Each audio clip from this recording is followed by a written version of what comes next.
fine.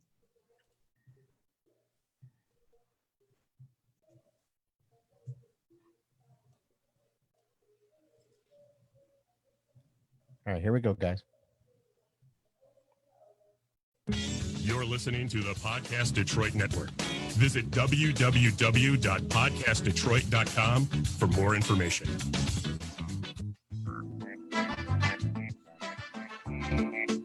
Welcome to Psyched by MG. This is Mary Grace Randazzo-Ratliff, or MG for short. I've been a psychotherapist in private practice for 32 years now.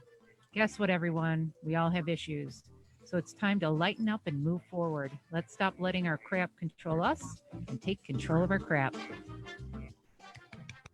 Good evening. I want to say hi to everybody, and we have such a great show tonight. I'm so excited about tonight. But first, let's do introductions. We have David Wright with us tonight. Hello, David. I am here. How's everybody doing? Doing good, doing good. And we've got Awesome. Matthew Burita. Hi, Matthew. Hello, everybody. And we have Lisa Bunnage. Did I say that right, Lisa? Yes, you did. Good. Lisa Bunnage. She is our special guest tonight, which I'm so excited about because we're going to talk about with her the hookup culture. She's got like, what was it, 30 plus or 40 years experience in parenting coaching? Is that Well, about? I've been running my business now since 2007, but I started really, I would say, working with kids when I was about 12. I started volunteering in daycare centers, and they always put me with the really difficult kids. They used to call me the kid whisperer. Like, Yeah, that's your calling. I Yeah. was very drawn to kids who were misunderstood and acting out and just challenges, right? So it started there. Then I volunteered with troubled teens as the years went by, and they said, Lisa, you have to teach other people to do what you do. Yeah. So I became a parenting coach. They told me what to do. So, and then I spent $5,000 on career counseling and became a parenting coach. So if I just shut it, I just listen to them. So, but anyway, that's what I do. I absolutely love what I do. And I feel very honored that parents trust me with their parenting, you know? Yeah. Well, it's definitely needed. And it's such an important time right now for it. And, you know, Lisa did this amazing TED Talk that I watched on YouTube, and then I fan mailed her and emailed her and, you know, just asked her to be on this podcast because my daughter and I, it actually all started with my daughter. You know, I said, you know, we need to reach a younger audience. We need to like deal with the issues of today. And she's the one that said, Mom, you got to deal with the hookup culture. Like she's a college student at the University of Michigan. She was talking about it. And so I emailed Lisa, and now we have her here today. So I'm so excited about that. And we're going to get right into the hookup culture. But before we do, to all of our listeners, we are on Spotify, Podcast Detroit, Google Podcast, Apple Podcast, YouTube, Facebook. Lisa, you are, people can find you at bratbusters.com, correct? Yes. Brat, B-R-A-T, Busters, B-U-S-T-E-R, s.com. So after today's show, and at the end, I'm going to, you know, state her email address again and her website for anybody who's going to be interested in maybe talking with her or sending her a message. So for all of those users, of course, I say this every time, please, you know, click like and subscribe and let us know what you're thinking, because it is important to us. That being said, I want to jump right into this topic. And Lisa, before we even start, let's describe to everybody listening what hookup culture is. Kind of wish I'd done some research before this because I'm not exactly sure. Well, I did. I put it in the category of sex without feelings. That's sort of the way I look at it. And you know what's interesting is when I was raising my kids, I started talking to them about sex from the time they were probably 3 and 4. In that, I talked about their bodies, their private parts, you know, sort of started slow. Whenever they asked me something more advanced, I'd say, well, we'll talk when you're a bit older. And they never pushed. You know, they didn't really want to talk about it anyway. But what I said, my son said I ruined his life because I always talked about it, not mechanically, but with feelings. So whenever I talked about sex, anything to do with sex, I always talked about feelings. There was emotions involved, and there always should be. And I used to say, you don't have to be married to the person.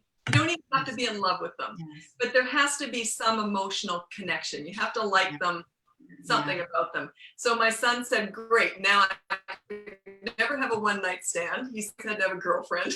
So he said, he's 30 now, but he used to say, you ruined my life, because all his friends were out boinking girls and he couldn't do it without, the feelings, because he associated it with that. So you're welcome. Anyway, sex without feelings, and it is used as a tool to get, it might feel good in the moment too. I'm not saying that's not a case, but it's used as a tool to get people to like you.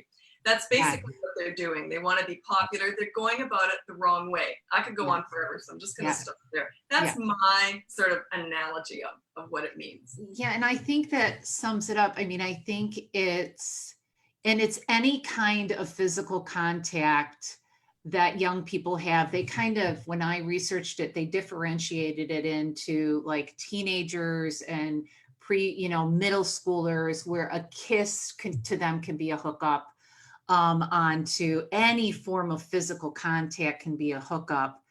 But the struggle, like you said, is that for a lot of people, the emotions are missing. They're left out. And for men more so than women, that for girls, the articles that I read said it's a little bit different, because her hopes and her intentions may be more about it being more than just something physical, that some women feel that, some girls, and I'm sure men feel this too, that they're hoping that if they do some physical connecting, that it will lead to a relationship. So the thing that stood out to me as I was reading about it was how confusing it is, how easily the hookup culture, two people can misunderstand each other. That it wasn't defined well from the articles that I read, that motivation wasn't clearly defined, that it's about physically connecting, people getting together and doing a physical connect, whether it's oral or anal or intercourse or a kiss or fondling, whatever it was a physical connection, but it was confusing in regards to, is this just a one night stand? And that's probably where people probably struggle. So, yeah. I don't know how graphic I should be here, but I work with a lot of kids who've gotten involved in the hookup culture. Now, we're not just talking about one night stands. We're talking about going to parties and having group sex. That's really what I was talking about when I did that talk. Now you got to remember, when I did that TEDx talk, they really want you to talk about something that's going to get views. I wanted to talk about bullying and all this other stuff. And I threw that one in because I knew they'd like it. Sure enough, they took that one. So it's not the thing that I talk about often in my business, but when I do, I've talked about it enough that I know how to talk to the kids who are doing it. But what I meant when I was in that TEDx talk was the group sex and the things that they were doing. They get high on ecstasy, or I don't know what pills are out there. I say it all wrong, evidently. Thank God I'm a nerd that way. I don't know anything about drugs. But they would often be high, and it would often be done in a group situation. And there was a lot of peer pressure to normalize it.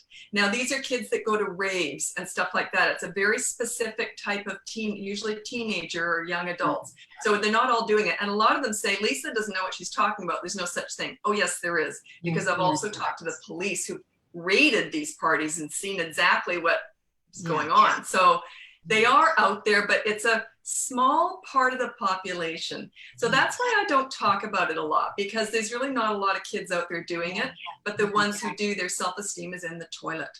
It's just ruined for many, many years.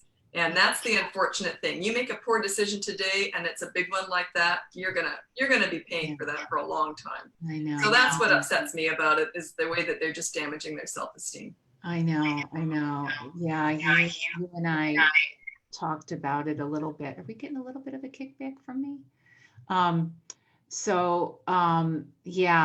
there's that small population, and then there's the bigger population that I think it can be just as confused, can struggle. One article I was reading was about college students and how, in fact, we were talking about this. I think we were talking about how porn has become the educator of sex ed for kids. Weren't we talking about that, Lisa? Well, I'm sure I would have been, because that's what kids are using to teach them about sex. And the reason why I'm sure we would have talked about that is you look at pornography, and I used to tell my kids when they were teenagers, you go check it out for the mechanics, but it's not what it's like. There's just no emotion whatsoever in there. So, you can learn about, I told my kids that, learn about the mechanics, but that's about it. That's not the way, it's not like you're going to walk into a Dairy Queen all of a sudden, oh, I need you now. I mean, that's not what it's about. So porn is just it's an industry that serves a purpose, I guess. I don't know. I'm not really into it, but it certainly is lacking the emotion. Now, I also want to say that there is a culture out there, adults out there, who do go around and just have sex. I know of people like that. They're quite happy to do that. It doesn't ruin, I'm not saying you shouldn't do that, but I don't think 13-year-olds should be doing that. I don't think 17-year-olds should be doing that. Once you're an adult, then you make your own decisions. I'm not judging you. You do whatever you want to do. Go have group sex. I don't know what they call it, orgies. I don't care. But I do not like seeing 15-year-olds being pulled into that. And that is my concern as a parenting coach, because I talk about 18 and under, basically. They're children. They're kids. Your frontal lobe, I don't know anything about psychology, but it's not even developed yet. I'm 60 and I'm still working on mine. So, they just can't make those big decisions. And as I said previously, they will affect them for many, many years to come. Yes, it will. Yeah. I think the challenge is, a lot of it is, and again, I work with a lot of adolescents, as I'm sure you, Matthew, you and Mary Grace both see adolescents in your office. And it's access. And we go back to the porn and sex online and whatever information you can find online. In it, typically, and I'll sound like an old man, back in my day, we didn't have internet. We might have found a magazine every once in a while, or the Sears catalog was what our material was. So it wasn't accessible like it is now. And because kids are getting phones at ages 5, 6 and not being supervised, it's being accessed way earlier than when we used to be exposed to it. Right. Well, and it's what they're being exposed to is so broad. I mean, it isn't as simplistic as a Playboy magazine. And it gets into areas that are of concern, whether it's sadomasochism, bestiality. I mean, things just like Lisa said earlier, like there's no emotions involved. Like it is truly just objectified and just functioning. So that's what's got to be hard. And, Lisa, when we talked, can you take us through the history a little bit? Because you did this wonderful presentation for me about how it kind of evolved and how porn ended up being the sex educator for kids today. Well, I don't really remember what I said, but sounds like it was quite good, actually. It was so good. I mean, you kind of took me through like the 60s and 70s, parents used to be the educator. And then in the 80s, there was this real turn and transition with parents expecting schools to teach kids. Okay, so what happened was, I believe, this is just my surmising. Yeah. I had to put something in that speech, but actually I think I kind of got something in there that was true, was that back in the 60s, our parents were raising us. In the 70s, the moms went to work. And in the 80s, and there was a shift. I'm not saying they shouldn't have gone back to work. I'm not a feminist or non-feminist, but it's just what happened. Moms were not around. Now, it's not just about your mom, but the neighborhood. We couldn't get away with anything in our neighborhood. All the moms knew all the kids. There was a million eyes on you. There was a village raising the kids. All of a sudden, it segmented, and you had to go straight home. You were the latchkey kid, and it changed everything. You were sort of on your own a little bit more. Then, now I don't quite know how this happened, but then the moms started looking just like the daughters. There was no generation gap. So we were, and that sort of, they became buddies. Yeah. And they weren't really educating. They were trying to be buddies and trying to be cool, and they wanted to be popular with their kids. No freaking way did I want to be popular. Yeah. I'm mom, you know, and I was best friends with my kids. I was the goofiest mom around. I wore underpants on my head, chasing them around the house. Finally, when they were about 20, they said enough's enough. But anyway, I was definitely buddy, but I was mom first. And that is what's missing. I was mom. I wanted my kids to be taught about sex from me and experience it, you know, with my teachings behind them, like attach emotion, really think it through. Don't do it in the moment. You know, I told them all this stuff long before they even knew what I was talking about. And that's the mistake that parents make. They tell them too late. And they haven't been raised hearing it over and over and over again. And I didn't have the talk. We'd be driving along in the car and I'd see a girl and a guy all over each other. And I'd say, you see that? And that would open up the conversation. Like 5 minutes. We talked about it all the time. Now, parents, when they're trying to be buddies with their kids, and this is what happens these days, although I've seen it's changing. They're getting more of the parents again. But what was happening is they talked about it in a cool way. Like, oh yeah, you know, it's so great. He's such a great guy. You know, it was almost like they were just sort of in it. It was just bizarre to me, like when I look back on that. But now I see the parents, they're realizing what was happening. They don't want to be raised the way they don't want to raise their children the way they were raised, like buddy. They do want to be leaders, because I teach leadership parenting. You know, like you have a really good football coach or whatever, you know, and he's a great guy, but he's still a leader and you want to please him. You know, he's someone that you want to tell everything to. That's what I was. I was mom. I was the mentor. I was the one they went to. And that when they've got that behind them, they don't tend to make mistakes. Yeah. And if they're not sure about something, they come to me. What do you think? And I never told them what to do. I said, well, let's talk it through. You'll make a good decision. You're right. But it's that leadership I saw completely disappear. Now I disciplined with fun. Always made it fun. Like if my son was late for school, I got a massage that night. Like that's how I sort of did it. Yeah. So, you know, I always tried to use humor. But we used to parent back in the 50s and 60s through fear. There was a gigantic generation gap. Remember that? Like our kids, our parents, would you have ever dressed like your mother? I mean, I just wouldn't have, you know, and so the generation gap really, we didn't connect in the same way. We respected them, but a lot of fear was put into it. Now, I don't believe that's appropriate anymore. I think that we want to be able to be relatable, and I want my children to come to me to be able to talk things through. I'm not going to tell them what to do. And this prepares them for anything. I didn't give a hoot what my kids saw on the internet. I could have cared less because I'd already filled them up with all the good information. They came to me first. So they could see whatever they wanted. You know, people talk about how do we prevent bullying? How do we get the teachers to teach our kids about sex? Where do they learn? You do all that at home. You prepare them. You strengthen their self-esteem and their confidence. So when they go out in the world and see the bad stuff, they know what they're going to do. They know who they are. And if they don't, they come to me to say, Mom, I'm confused about this. So if there's real strength in that, real strong leadership. And that's what I really believe in. I could have given a hoot what my kids saw. I really didn't care because they knew who they were. Yeah. So I was just thinking about young people, college students who might be listening and who are facing, you know, this hookup culture where, you know, there's some young people that they really want to experience dating with the emotional part as well as a slow, gradual experience into the sexual part. And it's really hard for them right now because, like we were saying earlier, there's such a confusion and a detachment from the emotional side of things. And they're young. It's hard, you know, I have people in their 40s and 50s and 30s that have a hard time talking about their needs and wants or limits and no's in a relationship, let alone a 18-year-old, a 17-year-old, a 19-year-old.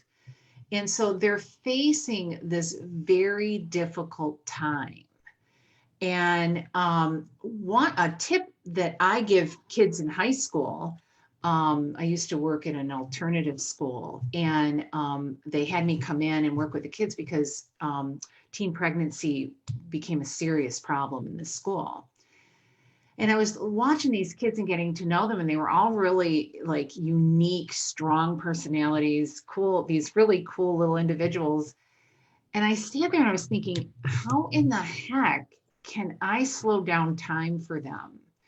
Because when you venture into physical contact and any kind of sexual experience, your thoughts and your body move quickly. And so I didn't tell them don't have sex. I said, you need to slow down. I talked to them about impulsivity and that they had to slow down their impulses. And we needed to find ways to do that, whether it's, I have to go to the bathroom, stop for a minute, my bladder's going to burst. Oh my God, my contact popped out. I just give me a minute. I can't see. My phone is buzzing. Oh, it might be my mom. Let me step away for a minute. That they just needed to slow down the intensity enough to be able to think and to figure out what they wanted or needed. So I called it the lie list. Things that they could say to slow down the intensity of the moment so that they could think about what they wanted or needed. And when I think about college students, in one of the articles that I read, it was saying that alcohol and drugs are such a big part of the hookup.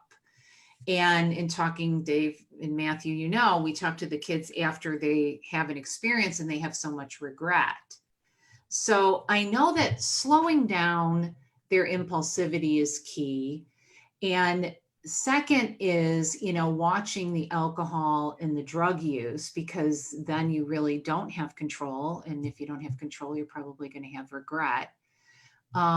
Is there anything that we could touch on or add to, especially those college age kids, that can maybe help them with this problem or struggle or adventure or exploration, that they don't end up going through these shame spirals, we call it, afterwards? Because I know, Matthew, Dave, like, we get kids who, they have such a hard time even talking about it because they have shame. So what could we hit on, or is there something we could give the college student? Well, one is, of course, you got to watch the drinking. I mean, you got to have some control over the drinking and the drugging. The other is slowing down the impulses.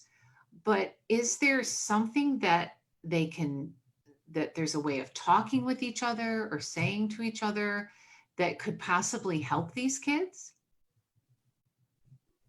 Are you addressing me? Yeah. Yeah. I was writing down what you said. How can I slow down time for them? Because they're very, Yeah. in the the thing that when I talk to kids, I actually don't discuss these things in detail. What all I work on is self-esteem. Yeah. And I ask them, I say, well, what do you really want out of life? What do you do? How do you feel? And we sort of develop, I sort of put their whole self-esteem sort of on the line. We talk about that, and I look for weaknesses, and then we work on those. And I try and, if you've got high self-esteem, you don't fall prey to anything like that. So the tools, as good as they are just tools. But I like to get right down to the basis and say, why, how do you feel in that moment? Do you feel good about yourself? If you feel really good about yourself when you're with someone, maybe go ahead with it.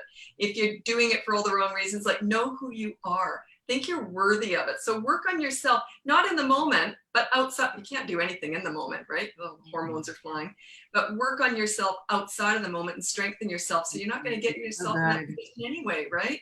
So this is what we work on, and it's really intense. There's a lot of tears and a lot of, stuff. And that's just me. But anyway, they're really struggling to build their self-esteem. Yeah. And maybe their parents didn't really work on that when they were younger. They were maybe bullied. Like, children with high self-esteem are never bullied. They don't bully, they're never bullied, right? They're set up for life because they know who they are, and that's all that counts. And that's really what I work on with children. And I teach parents how to not push. This is quite interesting, actually. There's a lot of really wonderful parents out there, and I have so much empathy for them. I know it's hard parenting, but one big mistake a lot of them make is they make the mistake of viewing their children's feelings and drives and wants and needs and beliefs based on their own. Yeah. Which children often grow up in that environment thinking, I'm not adequate because I don't believe in what my parents believe. I'm different. So that it's almost like their own beliefs are sort of not even taken into consideration. Yeah. So that's why I never told my kids what to do when they were growing up. I said, well, how do you feel about that? They'd say, well, how do you feel? I said, I don't know. I didn't even think about that before. So I always kind of played dumb and got them talking. Yeah. And we found out who they were. Now, what's interesting about that is if you're not learning and changing through parenting, you're missing out. Yeah. Your children are going to teach you more than anyone else will. So get to know their wants, their needs, who they are, and build that up so that they're so full of themselves. They think they're so terrific. They really are not going to fall prey and be victims of anyone. So that's what I work on is self-esteem. I'm not a psychologist. I don't understand why I do that. It's just been the most successful route that I have found and all I know how to do. Yeah. I do use tools. The only time I use a lot of tools, very specific tools, is with bullying. Yeah. That one we go through a lot of really specific tools because with bullying, you can't control that. Yeah. So you can't, but I teach children how to fake it till you make it. So they may not have high self-esteem. They usually don't when I work with them. Yeah. But by the end of it, they have enough tools to use to fake it and get away from the bully. Yeah. So, but as great as the tools are in the moment, it's really not where I work. That's sort of, I agree. It's wonderful to have a tool bag. Yes. I think, you hit it. I mean, Matthew and Dave can jump in here any minute because when we work with especially the young adults and the teens, that self-esteem issue is so at the core. It's like a main artery for these young people. Can I also jump in here? Yeah. Sorry, but I do specialize in teenagers. That's my area.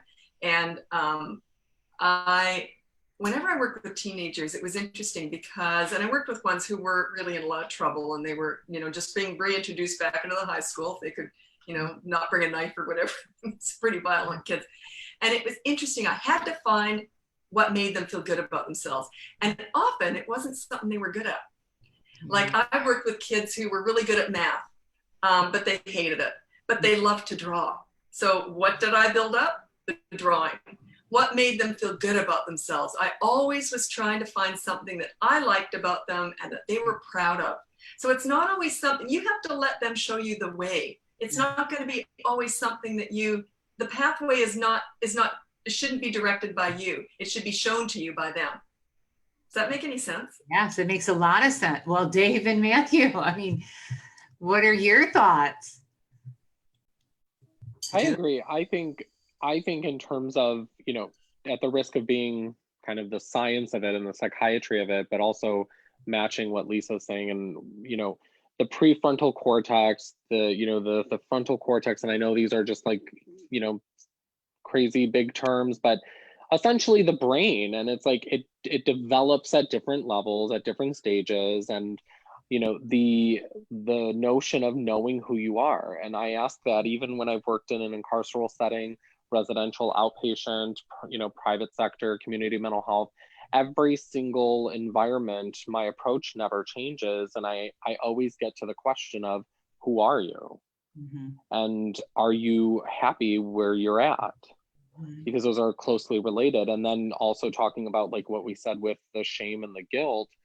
Yeah. The guilt is, the guilt is associated with the behaviors. And then if those are left unaddressed or they're not able to know who they are at home, and that's another thing too for listeners too, I think it's that, recognizing that, yes, the parents, but then I think that also can mean so many different things nowadays too. So it's like, I always say like your parents, the, caregiver, the special person, right? And it's interesting because when I use the terminology and the verbiage special person, I see a spark light up in people.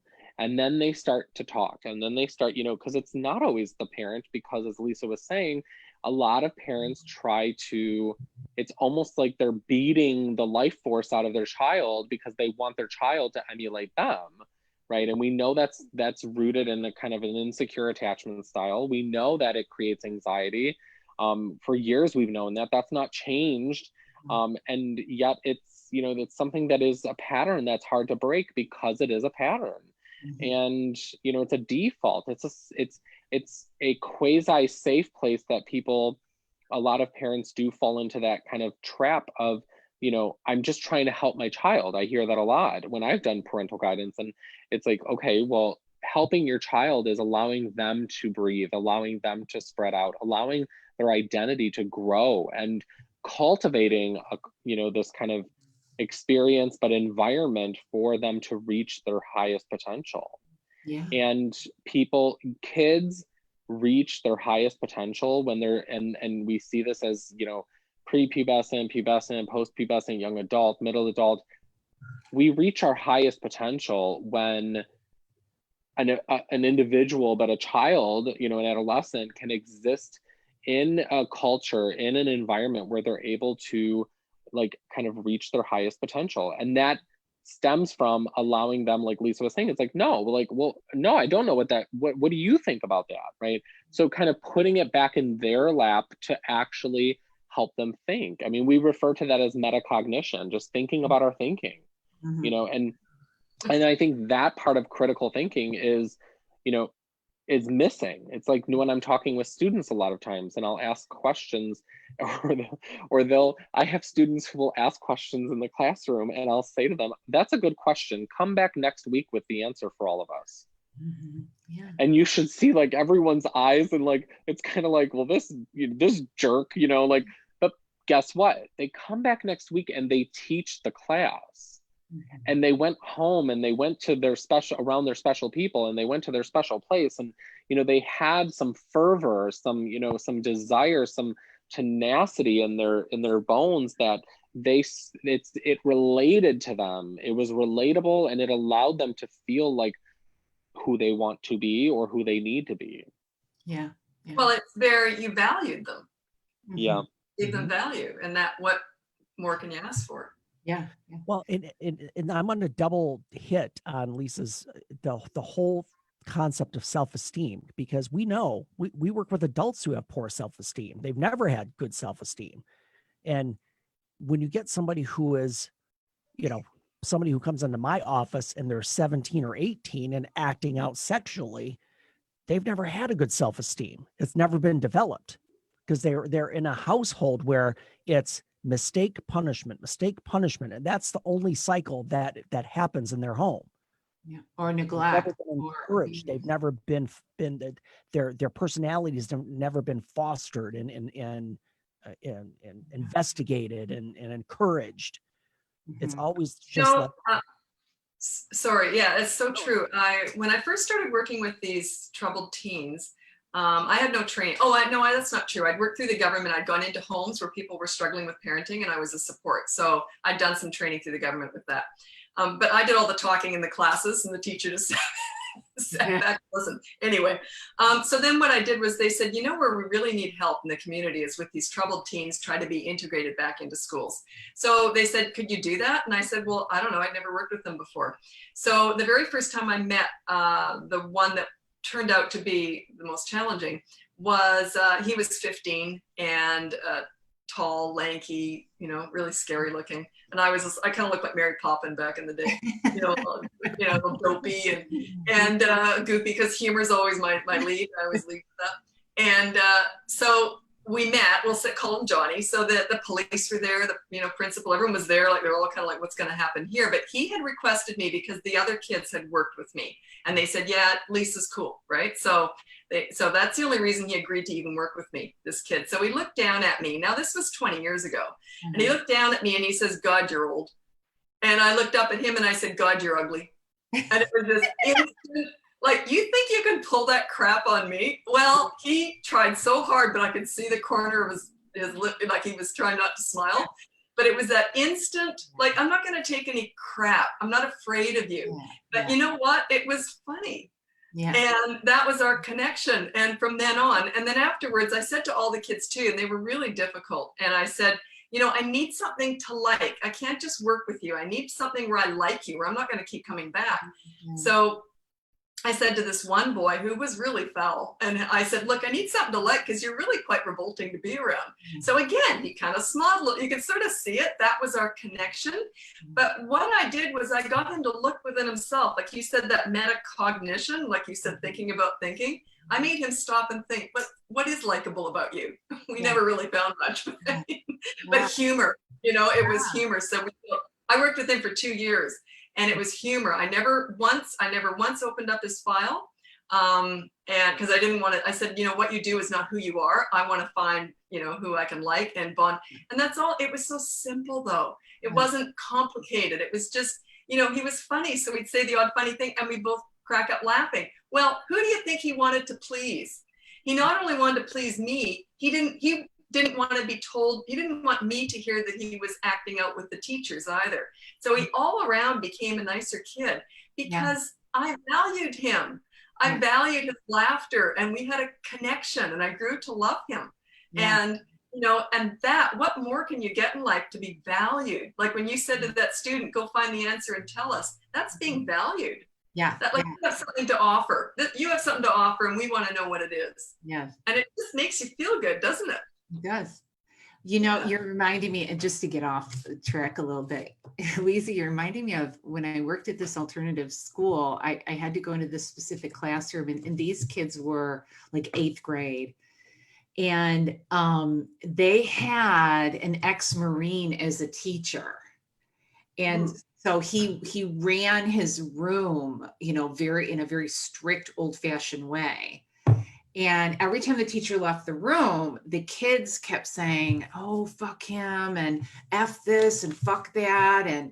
And I, you know, at first I was like, okay, guys, you know, let's kind of pull it together, you know, let's get focused, blah, blah, blah.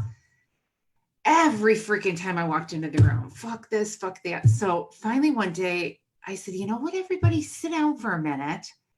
And I wrote in big, huge letters, fuck on the board. I said, oh my God, I am so sorry. You guys have been saying fuck every day, and I didn't realize you're ready for sex education. I said, so as your teacher, I apologize that I have not been paying attention to the fact that you guys want to talk about sex. It was the first time the whole room stopped talking. And then the biggest troublemaker in the room, I said, you know what? I said, you seem to know the most, because he talks about sex all the time. I said, I need you to come up and you're going to write. And what I want to do is I want us to write all the different words that mean the same as fuck. And so we wrote intercourse and lovemaking, and you know, they all, you know, started, and they got really nervous and some didn't want to talk. And then we started to get into like the real issues that were happening in that classroom. Because again, this is middle school and I was in there for teen pregnancy issues. And it was when I finally connected with these kids and they liked me. And the problem was though, I forgot to erase the word fuck. And the ex-Marine teacher came back into the room and reported me to the principal. And I was taken down. I was walking out of the building and the principal stopped me and said, Mary Grace, I need you to come in here. And I said, he goes, how's it going? I said, really well. We're having great connections. These kids are amazing. He goes, I got to ask you something. Like, did you write the word fuck on the board, you know, really big? I said, yeah. And he goes, you didn't erase it. And this teacher is having a major, he doesn't want you to come back. He said, now, I had a great principal at the alternative school. He goes, I think you're connecting with these kids. I think you're doing a great job and I'll handle him. But if you need to swear in any way, get rid of all proof, is basically what he said to me. And I did. And these kids were amazing. This is the same classroom that I taught the lie list, how to buy time, what to do. But I finally connected with them and I started with their language. And I actually was worried about working with these kids, but they were like one of my favorite groups of kids to work with. And at 13, they knew the stuff that they ended up sharing. And when we're talking about self-esteem, they didn't have any. They had no self-esteem. I asked everyone in the class, if you could all be virgins again, and I had a magic wand, how many of you would want to be a virgin? And what shocked me, yes, Yeah, of course. Stunned. I actually had to sit down and went, oh my gosh, you guys. Oh yeah. They all want to be innocent. And you know, every single troubled teen I've worked with has said they wish their parents had been tougher on them growing up. Yeah. And because they really want to be innocent. There's a part of them that wants to be pure and innocent. Now, also, I said earlier that when children get it, or young adults and teenagers get into the hookup culture, it affects them for life. I also say to them, you know what? Screw it. You did that. Let it go and move forward, because you can always recover from these things. And that's why a lot of them become suicidal, because I've worked with a lot of kids who tried killing themselves. Yeah. So it's okay. You know, it's okay. It's not who you are. And just because you did something stupid, we've all done dumb things. And I said, just because you've done something stupid, which it was, acknowledge that it was dumb. So what? Move on. You know, but they really want to be, they kind of really want to be innocent, and they all want to be like, they all want to be good. They want to be good people. But anyway, the reason why the kids liked you is they felt heard and they felt valued. And that's why, is because as soon as they feel heard and understood. Quick story about my son. He was 15 and a half. I mean, we were best buddies, the best. Oh my God, we had so much fun. He's like Jim Carrey. He's so funny, physical humor. He turned 15 and a half, and this is all I saw. Like he just went moody, right? So I thought, how am I going to connect with this kid? Like I thought we were going to be best friends for life, you know, but no, he turned 15 and a half, and that was it. He was moody and miserable. So I thought, what am I going to do here? Because I'd worked with so many kids before, but when it's your own, right? Oh yeah, it's different. It's different. You're with them 24/7. I can't use the same charm that I did. He didn't think it was so funny. You know? Yeah. So, anyway, what I did was I started sitting down beside him while he was playing video games, and I'd have a magazine. It was no pressure. I would bring a magazine and sit beside him. Next thing you know, he'd start talking about the game. And then we'd start talking. Then he'd start playing heavy metal music for me, and I started to like it. And I can't fake that stuff. I just don't. So he found some songs that I actually liked. Ended up loving NWA's Greatest Hits. If you know what that is, it's revolting. I had to put my windows up in my minivan. I used to play that full blast. Loved it. That's because I had a son. Because I'm very impressionable. Like I want to connect. So, but it's because he felt valued. I sat there and I was interested in what he was doing. You have to enter their world. Too many parents say, do you really want to upset me? Do you know it hurts my feelings? But oh, what a selfish thing to say to a 2-year-old. You know it hurts my feelings when you act out? They don't give a crap. Really, it's all about them till they reach about 18 or 48. I mean, really, it really is. Yeah. So you have to learn how to not expect them to care about your feelings. But if you connect with them, they will. They don't want to upset you. If they've connected with you and they really respect you and they feel valued and their self-esteem is directly associated with you, do you think they're going to displease you in any way? Lisa, you hit on something, because I have an 18-year-old son, and Matthew and Mary Grace, you know, the parents that come in and they're like, oh, this kid, he makes me so angry. He just sits in his room and plays video games all day. But the thing is, here's the interaction between the parents and the kids. Get off that stupid game. You've been on there enough. Just a waste of time. They don't try to understand what it is they're enjoying about it. Are they enjoying interacting with friends? Are they enjoying a theme? Maybe they like computers. Maybe they like programming. They don't take an interest in the kid. Can I tell you a really funny story? Because I know I'll forget. My son, I'm so useless at video games, and there was a race car one. He used to do the replay and then hand it to me, and I thought I was driving, and all of his friends, they all go, look at me. Oh. It was the replay. How embarrassing. So I became the butt of a lot of jokes too. He eventually told me, but you can have a lot of fun if you're willing to enter their world and stop telling them it's wrong. And this is what I see. You're absolutely right. Stop telling them they're wrong all the time. Get involved. Sit down. Connect with them. You know, shut up and listen to them for a change. They may know more than you about some things. That's the truth. Believe me, my kids know a lot more than I do. That makes me think of something that I say to young people when they do make a mistake, and especially in the hookup culture and with sex, and they do something they don't want to do, they get intoxicated, whatever it is, and that low self-esteem shows up, and they get into just, going along, and they come in and they feel the shame, they feel the guilt. And I usually say to them, look, you're doing this for a reason. There's something going on with you. We don't make mistakes unless something is going on or our body is trying to tell us something. And, I usually tell them that you got to fall in love with these mistakes, because they're going to tell you the next lesson that you need to learn, what you need to get next. It's important. We have a tagline on here: don't let your crap control you, take control of your crap. Fall in love with it. We all have crap. We all have shit. We all have a bag of shit that we got to master in our life. And the key to good mental health, I believe, is to fall in love with that shit and fall in love with that crap, so that you then can shift it and control it and lead it and move yourself through whatever it is you need to master. And so when I think about young people today, especially these college students who get into these experiences and then have guilt or feel this emptiness afterwards, because I hear that a lot. I feel so empty and I'm so lonely. I have friends, but I don't have friends. It really is about the self-esteem, like you said, Lisa. It really is. There's, for some of these kids, they got woundings in there from, younger years or experiences. And that wound and that self-esteem needs attention. It needs guidance. It needs care. It needs understanding. It needs value.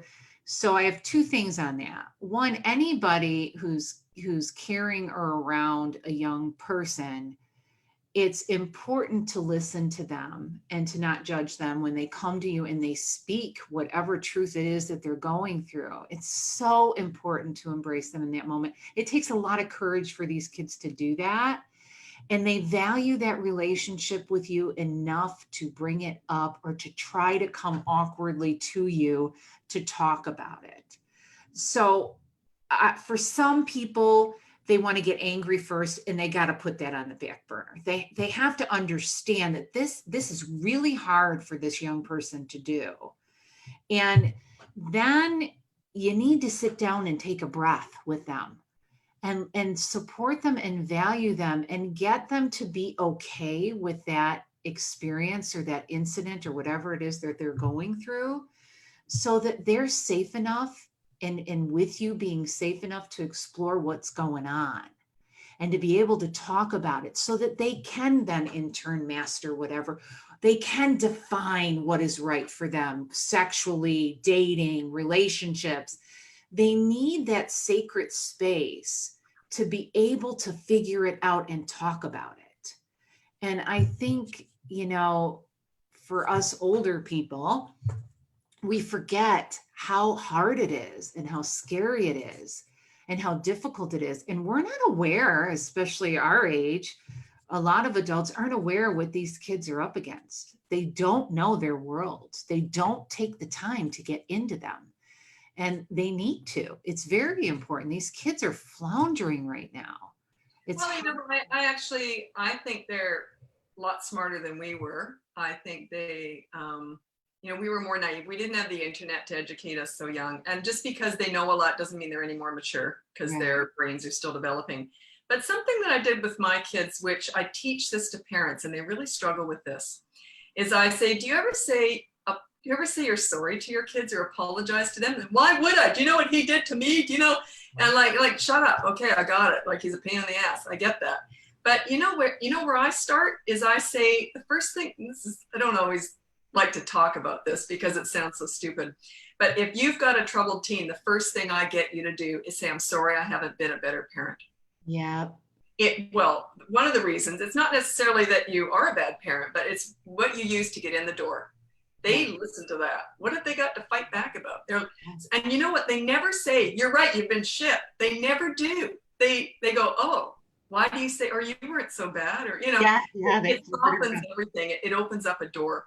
But one thing that I did with my kids really early on, and because I do this anyway with everybody, is I'm really good at apologizing when I screw up. And my son he's the funny one. He always says, well, that's because you've had a lot of practice. Anyway, so I learned my kids from a very early age. If I messed up and I felt like I overpunished them or something, I said, you know what? Mommy's sorry. I said it was all my fault. And I never said I overpunished because you were so rotten. In other words, that's making them accountable for it. This is how you apologize. And there's so many lessons in this. So this is what I teach to parents, and they struggle with this. Like you wouldn't believe, because they've never apologized to their children, which I find amazing. In other words, you've never shown that you're weak and you're not perfect. And you've never shown them how to apologize. And so anyway, what I do is I say, apologizing is a 3-step process. You say the words, I'm sorry, which I hate. They don't mean anything to me, but everyone wants to hear them. So the first step is say, I'm sorry. Second step is, it was all my fault. Not because you did this, but just say, it was all my fault. I overreacted. I yelled. I shouldn't have. My fault. I'm really sorry about that. Then the third one is making amends. So what can I do to make it up to you? And it's a really powerful tool. Yes, it's so powerful. Is my kids never thought I was perfect. They just thought I was, but they learned how to do that. So if they messed up, oh, geez, Mom, I'm sorry. I forgot to do this or whatever. What can I do to make it up to you? And I might say something like, well, I'd really like a scalp massage, something like that. We learned how to it's teaching children and adults too. I'm teaching these parents. I don't teach kidding. Kids already know how to be kids. I teach parenting. It's teaching parents how to be accountable. And when you show that, you're teaching your children how to be accountable. That is what is missing today, is accountability. People get parking tickets all the time and they fight it. Well, I was only in there for a minute. What are you talking about? There was no money in the meter. You got a parking ticket, eat it. Like I would eat that. I would apologize to the parking meter. I'm really sorry. I know I messed up, but it's about the lack of accountability. There is none anymore. People just say stuff like, it's not who I am. You made me do it. I was just in the coffee shop for a minute. It's the lack of accountability, which stuns me with adults, and they're teaching that to their children. I know. But that's a really powerful thing. That's huge. That's I think in fact, it was so funny, Lisa, is on the last podcast, you remember we were talking about apologizing and how powerful it is. Huge. It's huge. And it's very loving. It's a wonderful gift to give someone. That really third one, what can I do to make it up to you? Depending on what it is. And I always try and use humor. And plus I always try and use something bonding. And whenever I discipline my kids, it was always a bonding thing. Like I'd say to my son, sweetie, okay, 24-hour media blackout, or give Mommy a makeover. Yeah. He did that once. He was about 13, 14, and he had to give me a full makeup makeover and be nice while I did. And I lay on the couch. He said it was like a serial killer. Oh, pretty girl. Like I'm just laying there all relaxed. And one of his friends came in the back gate and saw this going on. Like, how messed up is that? But then after that, he chose 24-hour media blackout. And it was only because he forgot to make his bed or something little like that. But it's such a gift to give someone. It's saying, you know what, I'm sorry and I value you enough. What can I do to make it up to you? And parents will say, well, if I apologized every time I'd yell, I'd be apologizing all the time. I said, well, then do it. Or stop yelling. Yeah, stop yelling. But he yells at me. And I say, who's the adult here, for God's sake? You've got to set the example. Pull yourself out of that me. You got to give and give, and then you'll get back. You give first, then you get. That's right.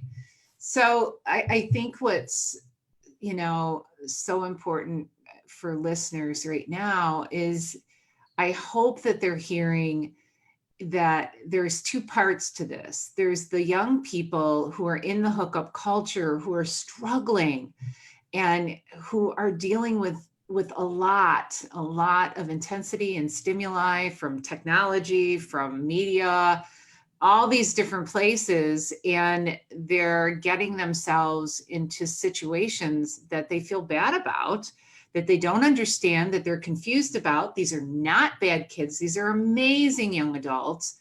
And it's really tough out there. And so on the support side, that you have to understand that their self-esteem is really, it's taking a hit. And it already started out of the gate vulnerable and struggling. And so I hope that the people that are supporting them, parents, aunts, uncles, friends, whatever it is, can hear what we're saying in regards to being an effective support system for these young people, because they really do need it. And Matthew and Dave and I, we get the kids when they've come, from a party or a very bad experience and are in shame spirals and paralyzed and have difficulty talking. And you too, Lisa, I'm sure you see these kids. The other side is the kids that are in this hookup culture. And what I want you guys to understand is, if you're really, really struggling and getting into scenarios that you're not comfortable with, that you don't like, or you have these constant regrets, number one, you're not alone. It's really going on with a lot of young people, especially these college students. Number two, really get a hold of the drinking, because I want you to step back and see how much you're drinking and how much it's affecting your ability to think through what you would really like for yourself and what you really want in that experience. Because so many are connected to drugs and alcohol as far as hookups and going too far. The other thing I wanted to touch on just real quick is to know, if you're looking for a relationship, like a more fulfilling emotional experience with the physical, you have to slow down, because relationships, when they form, they go through a honeymoon period. And that honeymoon period is between 3 and 6 months. And what that means is you're going to see the best of that person in the 3 to 6 months. But we all do this. We put on our best, appearances, behaviors, talking, communicating, being invested. It's just normal. The honeymoon period is normal. But you start to see who the person really is with time. So taking your time sexually, and you need to define what that means. Like, if you don't want to go to full intercourse, then how long do you prefer to wait before you get to that point? But you may be okay with touching or oral, whatever it is, but you need to figure out what is most comfortable for you. And if you are looking for a relationship, you have to take your time, because you aren't going to know who you really have unless you give it some time. The second important thing that I want to make sure for the young college student who might be listening, or the high schooler, is you have to have wants, needs, limits, and to know who's in front of you, to know who you're dating. If you don't have that, and if you are always complicit or submissive, you're not going to know if you have a narcissist in front of you, a self-centered, arrogant person who is entitled, who just wants to take advantage of you. So you have to learn to get more comfortable stating, I'm not comfortable, or I don't like this, or please slow down. And you watch to see how they react. If they're respectful, if they are concerned about where you're at and how you feel, you're going to see that this might be a nice person. This could be a very nice person to get to know. So the key is you have to have wants, needs, limits, and knows, and feelings. And to learn how to express them and to say them. And I tell real young people, I say, just start small. Oh, back up. You're almost too much. I need a little bit of space. Watch how they react to that. If they make fun of you or make you feel bad, back them up. That's a reflection of them. That is not a reflection of you. And so those were the three key things that I wanted to make sure the young people heard who are experiencing the hookup culture. And is there anything that, Lisa, you want to add to that, or Dave and Matthew? Yeah, I think that's really good. I think that, asking them to watch with the alcohol and all that, that's really tricky. I'm kind of going, yeah, that's not going to work. Like, they're just going to start drinking and they're going to be gone. So I'm always behind the scenes working on self-esteem. Find what you enjoy, find what makes you feel good about yourself, and focus on that. Yeah. And only be around people who make you feel good about yourself. And you do that for other people too. It's not a one-way street. But find people that you value and that value you. And it's better to be alone than to be with people who make you feel like garbage. Yeah. But self-esteem is everything. It is. It really is. And again, on the support side, I really hope they're hearing the importance of that. Dave and Matthew, before I do a complete stop soon here, I think just investing in yourself. I mean, for any of the listeners, I mean, make those emotional investments, deposit those into your emotional bank so you can withdraw them. You know, I mean, obviously you do it financially, and you know, our lives are actually patterned in these reinforcement cycles in our life. Why not reinforce our emotions and our, you know, our intimacy and, you know, the value of that we have, you know, invest in that, make those deposits into that emotional bank account, and then you're going to be able to withdraw it. Like Lisa was saying, you're not going to be afraid. If you invest in yourself and you value and you learn how to be around people. So I think also for listeners to hear, if you're in a position or you're in a circumstance or in an environment where you don't feel like you are valued, you actually can be in charge of yourself, be around other people, places, things, and situations and events that teach you, and you can slowly teach yourself how to internalize that and value yourself.